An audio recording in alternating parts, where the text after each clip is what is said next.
The inventory ledger records every stock movement in and out for the items you track.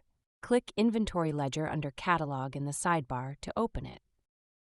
The cards total your stock in, out, and net change for the range. Below them, each day lists every movement with a running balance. Pick a date range to focus on.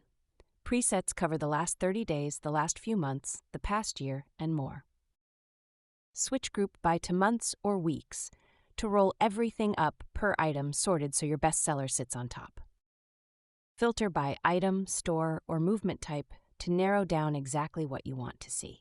Export downloads the entire range as a spreadsheet, ready for Excel or Google Sheets. Click any item to open its full history.